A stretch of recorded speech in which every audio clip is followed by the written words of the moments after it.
안녕하십니까. 오늘은 시가총액 기준으로 한 1위부터 50위까지 이렇게 조금 나열을 해서 좀 보다가 이게 양이 그렇게 좋지도 않음에도 불구하고, 그리고 순자산 가치가 그렇게 좋지도 않음에도 불구하고, 그럼에도 불구하고 이렇게 상위에 랭크돼 있는 그런 회사들을 좀 보면서 이게 뭐 때문에 그럴까 뭐 이런 거 한번 조금 평소에 생각하던 것을 한번 좀 얘기해 보려고 이렇게 찍고 있습니다. 일단 이익의 질이 그렇게 좋지도 않음에도 불구하고, 질이라기보다는 이게 양이겠죠. 단순히 숫자로 찍힌 거니까. 그렇게 랭크돼 있는 업체들은 뭐 SK 바이오팜, 뭐 빅히트, 뭐 이 정도, 뭐 카카오는 좀 그래도 좀 최근에 뭐 이익이 많이 나고 있으니까 뭐 SK 바이오팜, 뭐 빅히트 정도가 좀 가장 눈에 좀 띄기는 하네요. 그 두 업체가. 그래서 이런 것들이 어떻게 이렇게 가치 산정을 받을 수 있었고, 또 왜 사람들의 관심이 이렇게 뜨거운지, 그런 거에 대해서 좀 한번 얘기를 해보려고 합니다. 얼마 전에 뭐 신문 기사에서 읽었는데, PDR의 그 어떤 PDR, 뭐 프라이스 드림 레시오, 드림을 쫓아서 가격을 산정하는 그런 방식이 좀 뭐 공식적으로 좀 발표가 된 것 같은데, 그러니까 지금 현재 기준으로 이런 것들에 대한 기업 가치에 대해서 산정하기가 조금 좀 애매하니까 이제 새로운 측정 가치 방법이 나오는 거고, 그 시대적 상황이 그런 PDR에 대한 그런 다른 가치 측정하는 방법을 지금 뭐 이렇게 나타내고 있는 거다라고 해서 그런 측정 방법을 만들어냈더라고요. 그러니까 이 PDR 지금 뭐 이렇게 발표한 거 보니까 PDR 측정 방법이 시가총액에다가 그 산업의 마켓 총량 곱하기 그 회사가 차지하고 있는 포션 이렇게 곱해가지고 이렇게 나타내는 게, 그러니까 이걸 PDR의 어떤 그런 기준으로 삼았더라고요. 그러니까 시장 전체의 캐파를 좀 분석을 해서 그런 것을 반영을 하겠다라는 얘기인 거죠. 그러니까 이렇게 계산을 하게 되면 좀 숫자가 좀 너무 차이나게 막 그렇게, 왜냐면 시장 캐파랑 그 회사가 취하고 있는 그 회사에서 점유율 이런 것들을 반영하기 때문에 크게 이렇게 차이가 나지 않는 그런 숫자가 나오긴 하더라고요. 그래서 이런 거 보면 뭐 설명이 조금은 좀 애매하니까 이런 측정 방법이 나오는 것 같기도 하고, 또 이렇게 신문 보니까 사실 이렇게 새로운 측정 방법이 나올 때 그런 고평가의 논란에 좀 휩싸인다고도 하고, 그런 측면들이 좀 있습니다.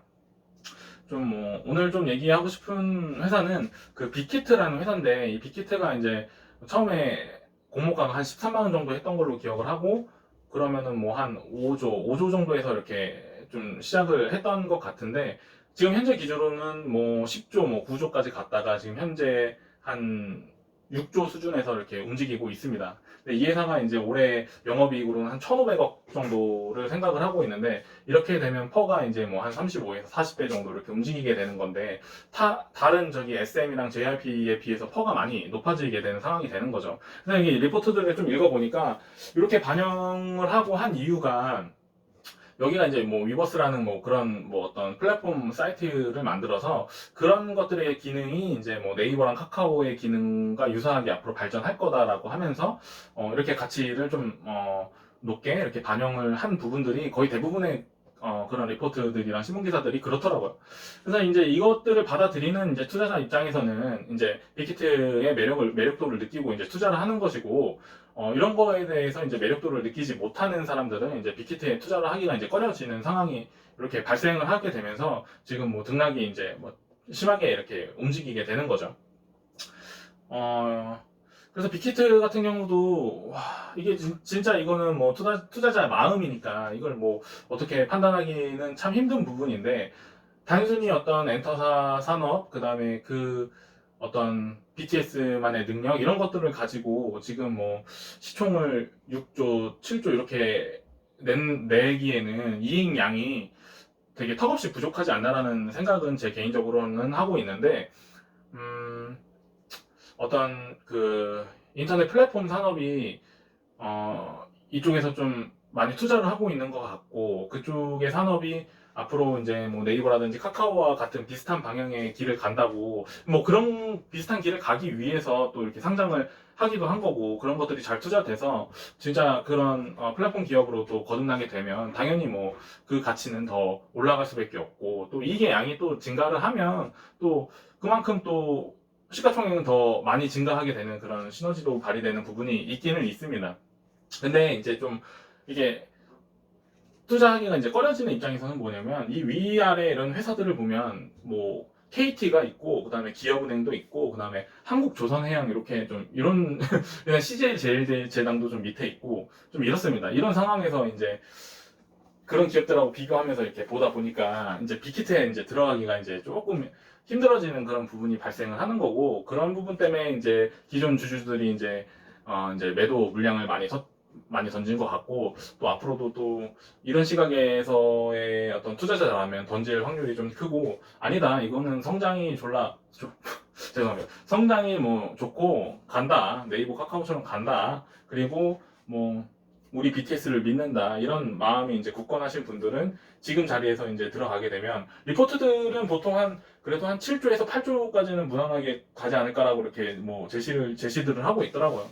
나름 또 읽어보면 근거도 있고 논리도 있고 해서 또 좀 그럴 수도 있나라는 생각이 들기도 하고 뭐 그런 부분이 있습니다. 그래서 이런 업체들은 지금 뭐 아주 높은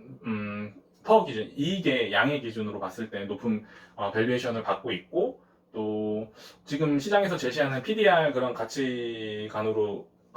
넣었을 때 또 너무 고평가되지는 않은 뭐 그런 숫자들이 나오는 건 아니냐 뭐 그런 얘기도 있는 것 같고 근데 시장에서는 이런 얘기들이 나올 때는 좀 고평가 논란이 또 있을 수도 있다라는 뭐 그런 얘기도 있고 그러니까 혼재돼 있는 상황에서 내 방향이 성장성과 그리고 앞으로의 변화된 산업 트렌드에 맞추는 투자자라면 좀 공격적으로 생각을 할 수 있게 되는 부분인 것 같고 또 그렇지 않은 부분의 투자자들은 그럴 수 없는 부분인 거니까 이 각자의 어떤 투자 가치관에 따라서 좀 지금 나뉘어지는 상황이다 뭐 이렇게 좀 보이는 부분이 있습니다. 그리고 이렇게 좀 1위부터 뭐 이렇게 50위까지 그냥 보니까 진짜 우리나라 좋은 회사 많은 것 같습니다. 너무 많은 것 같고 참 뭐 좋습니다. 네. 이것으로 마치도록 하겠습니다. 안녕.